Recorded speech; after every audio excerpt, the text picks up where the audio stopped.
Hello there, Sarah from 17 once again. This is my Furi walkthrough on Furi Difficulty, and this is the second boss, which the stage is entitled The Strap. So on this first phase, at range, this creature is going to try and hit us with this laser. The tracking on it is nowhere near as good as it is on hard, so I recommend charging your dash as he does it, dash to a side of him, and then unleash your charged attack. To do this, you have to hold both square and X at the same time. Little tricky to do, but once you learn it, you can punish them. That right there was the enemy taunting.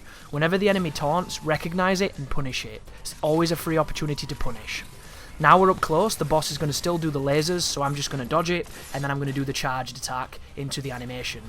When you're in this sequence here, did you see what I was doing just then? If you hold the right analog stick in a direction, you'll charge up your character. If you finish charging, you get a massive damage boost towards your standard attacks. For some reason, the boost doesn't seem to translate into the parry, so if you do the charge attack into the animation or a parry into the animation, it does the same damage, and I'm not too sure why that is. I think it's to incentivize you to use the normal attacks instead of using just the charge attacks, which are incredibly powerful. But it's very important to know that certain enemies are weak to certain attacks, so you want to experiment with both to see which works best. That's a taunt, so charge and attack him. Be careful when the enemies get up from a knockdown. To knock an enemy down, you either do a stun attack like I did then, off a charge, or you do the final hit in your standard 4-hit combo. When they get up, they have this defense mechanism of trying to shoot some bullets to make you get away from them. He did it just then. What I like to do, because they don't always do this, sometimes they'll physically attack you, so you need to be ready to parry. I hold charge, and I hold my dash to do that, to get out of the way of the thing that they do, and then get back in with my counter.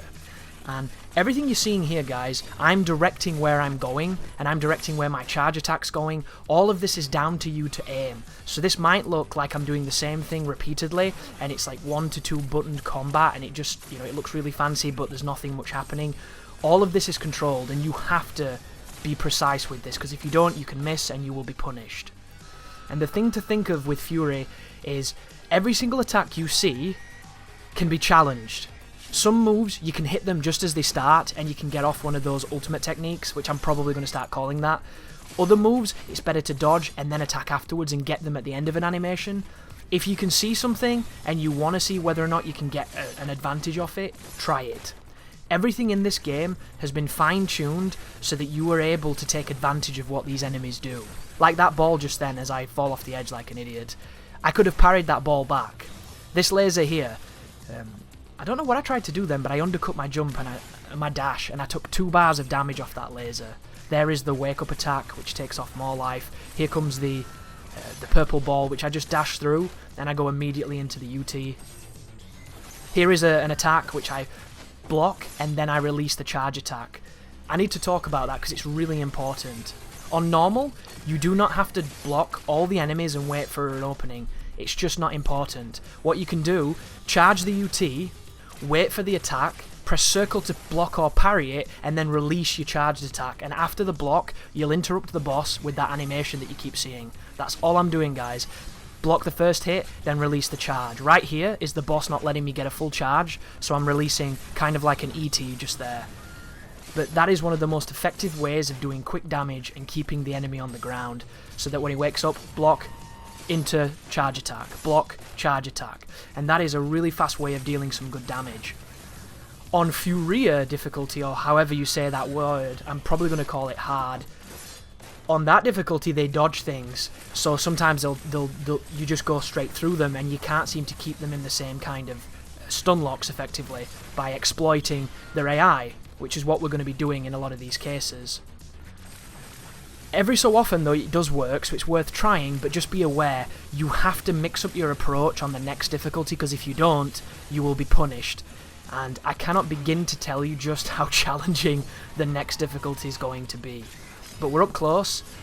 Every attack that the enemies do that is physical like that, they will signpost it by making that large noise and that white image that comes up on their character. You can play this game blindfolded when they're attacking you, and you will block every hit if you respond to the noise and you press block.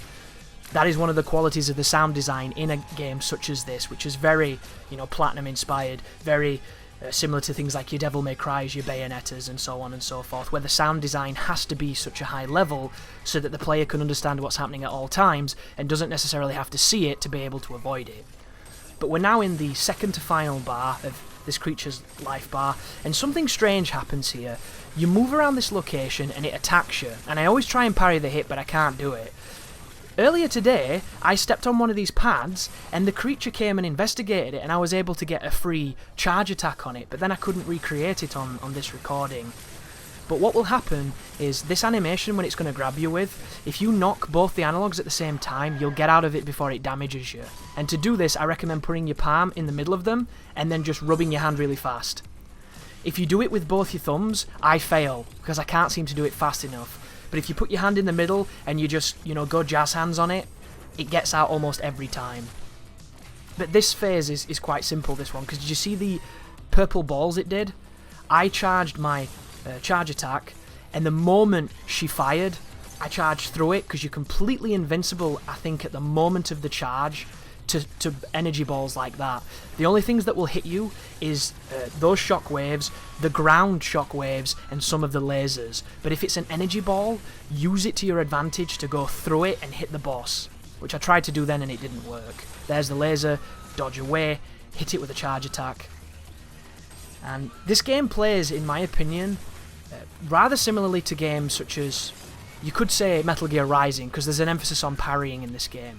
But the parry doesn't do any more damage, and it's incredibly tight compared to a charge attack, which my dog could do. So there's this strange design of the parrying in this game where it's very, very precise, and you should take pride in hitting it, but the rewards don't reflect how tight it is, and you can do something that's way easier and get the same reward. So as much as, you can look stylish and you can swag, that the parrying is not really the best way to play.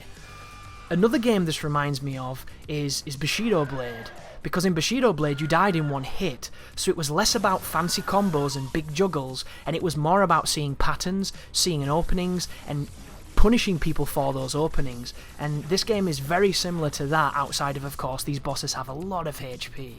But right now, I don't know if they meant for you to be able to do this, but I figured this out on hard. On this final phase, you can run to the bottom of this map. You can't see yourself, so God knows where I am, because the camera doesn't pull out far enough. And you can completely avoid this entire attack, but I do take damage in the interim just then, which is a little bullshitty, but, it's my fault. I'm in some stupid place.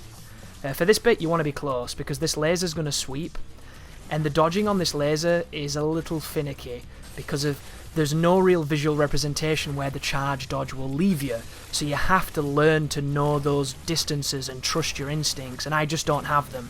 I've played this game twice. You are watching my second encounter with these bosses. I killed them last night, started recording this today, so I am by no means, high level at this game yet, or fully understanding of a lot of things. This pattern here is very easy, just strafe and dash away from those red zones. It does not track, it does not have like super boomer turn bullshit. That's a shockwave, so move back, dodge through it, and then when you attack and you release that charge attack, you will kill the boss. Second one is down. Thank you very much for watching, and you take care now.